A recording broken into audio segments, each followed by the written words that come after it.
네, 반갑습니다. AP투자연구소입니다. 자, 5월 24일 오늘의 마감 증시 바로 살펴보도록 하겠습니다. 자, 먼저 코스피 지수의 경우 오늘 1.57% 하락 마감을 하였고요. 코스닥 지수의 경우는 2.10% 하락 마감하였습니다. 전날 미국의 3대 지수가 모두 상승 마감을 한 거에 완전한 디커플링 현상이 일어난 하루였는데, 일단 여기에 대한 주요 원인을 좀 꼽아서 말씀을 드리자면은 뉴욕 증시, 미국 증시가 끝나고 시간의 거래가 이루어질 때 미국의 스냅이라는 기업이 실적에 대한 공개를 했어요. 근데 시장의 예상치에 부합하지 못할 것 같다, 이런 내용에 대한 말을 하면서 시간외에서 굉장한 폭락을 하였고, 이게 여파로 기술주들이 좀 꽤나 큰 혼조세를, 전일 강세에 비해서 꽤나 큰 혼조세를 보였다. 그러면서 미국 선물 지수가 같이 좀 동반 하락하는 현상을 보였는데, 거기에 대해서 국내 증시가 오늘 조금 하락의 폭이 점차 키워지지 않았나. 일단 1차적으로는 우리가 이런 식으로 생각을 조금 해볼 수 있을 것 같습니다. 이제 근데 이런 것들은 단발적, 어떻게 보면은 우리가 장기적인 내용에 대해서도 대입을 시킬 수 있겠지만, 기존적으로 우리가 장기적으로 갖고 있던 악재에 대해서 뭐 전쟁, 봉쇄, 이렇게 시장을 흔들던 많은 이슈에 대해서는 조금 사실 영향력이 덜해졌다라고도 생각을 할 수 있을 것 같아요. 그래서 이 원래 기존적인 글로벌 악재에 대한 영향력이 점차 떨어지다 보니까 시장이 계속해서 이런 폭락세를 보이기보다는 그냥 혼조세, 변동성을 보이지만 혼조세를 보이는 이런 지수 하단 부근에서 이런 좀 뭐랄까 하락폭이 제한된 모습을 보이고 있다. 조금씩 안정돼 있는 모습을 보이고 있다. 이런 식으로 생각이 들고 있는데, 그러면서 달러가 계속해서 좀 최근에 강세를 보였잖아요. 1,300원 문턱까지 갔었다 보니까 꽤나 강세를 보였었는데, 이런 환율도 점차 조금씩 이제 안정적인 하락세를 보이면서 외국인 수급이 열릴 수 있는 가능성이 다시금 조금씩 이제 올라오고 있는 상황이 만들어지고 있다라고 생각을 하고 있습니다.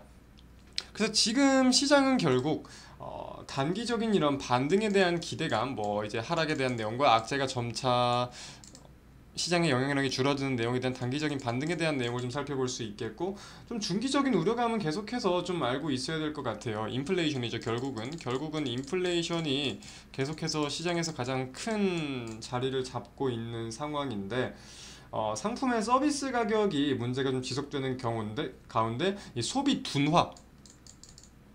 소비의 둔화까지 좀 현실화되면서 이런 리스크들을, 경기 침체에 대한 리스크들을 확대하고 있는 국면도 우리가 생각을 할 수 있다. 그래서 지금 시장이 조금 단기적인 반등과 이제 하락세가 멈춘 것처럼 우리가 해석을 할 수는 있지만, 결국 언제 어떤 변동성이 일어날지 모른다는 거는 감안을 하고 있어야겠다라고 좀 말씀을 드릴 수 있을 것 같습니다. 뭐 기대감이 있는 부분이라고 하면은 이제 상하이 봉쇄 정책을 펼치던 중국의 코로나 사태가 점차 좀 회복세를 보이고 있다. 그리고 중국에서 경제 안정화 조치를 발표하는 등 이 문제의 심각성을 좀 인지를 하고 있고 해결을 하려고 노력을 하고 있다.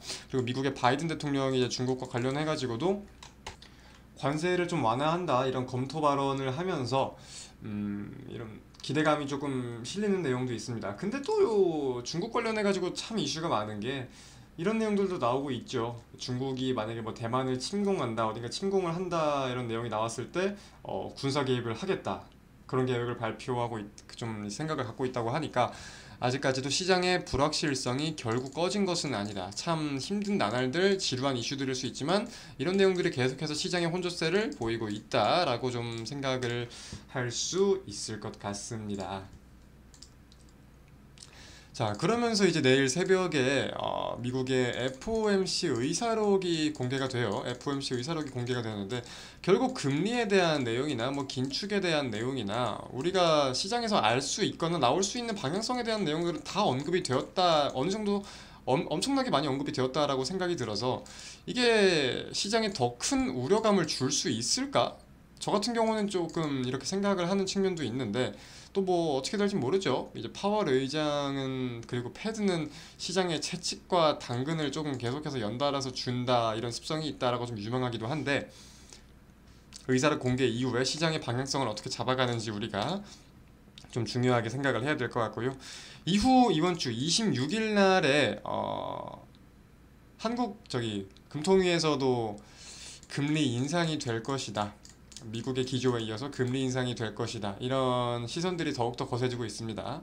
한국도 계속해서 좀 금리 인상을 연달아서 하고 있던 국면이었는데 이런 내용들 생각을 해야겠고, 여기에 따라서 지금 환율에 대한 여부도 다시금 상승을 할 것이다 라고 말하는 전문가들도 이제 그 금융 관련 전문가나 업계 시선도 점차 늘어나고 있어요. 그렇기 때문에 여기에 대해서도 우리가 시장의 방향성과 같이 좀 체크를 할 필요가 있겠다. 이거는 제가 꾸준히 좀 발표되는 내용에 따라서 여러분들께 말씀을 드리도록 하겠습니다.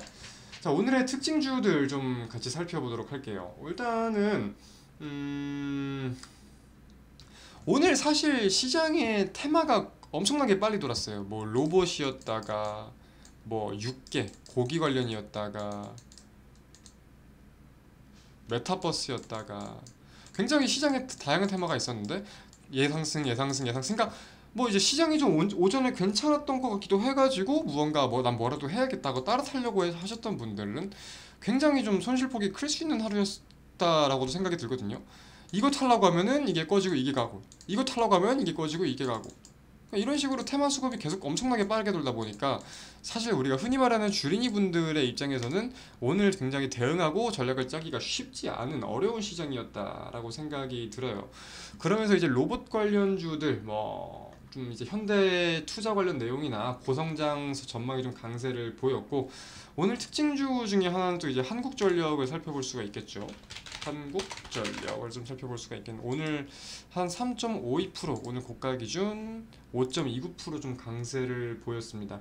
전력 거래 가격 상한에 대한 곳이 좀 개정안을 행정 예고한 가운데 이제 한국전력의 연료비 부담을 한국전력이 다 내는 게 아니라 다른 발전사들과 좀 분담한다, 이런 내용들이 여기면서 이 기대감들이 한층 올라가는 내용이 아니었나라고 생각이 들어요. 한국전력 같은 경우는 사실 짧게 볼 종목은 아니죠. 우리가 무조건 길게 봐야 되는 종목 중에 하나라고 생각이 드는데, 한번 좀 이제 이게 월봉인데 한번 대세 상승이 출발을 하면 좀 길게 가는, 수개월간 길게 가는 경향이 있는 종목이기 때문에 우리가 한번 타점만 잘 잡으면은 천천히 길게 잘 수익을 볼 수 있는 종목 중에 하나가 될 수도 있겠다 생각이 들기도 들어요.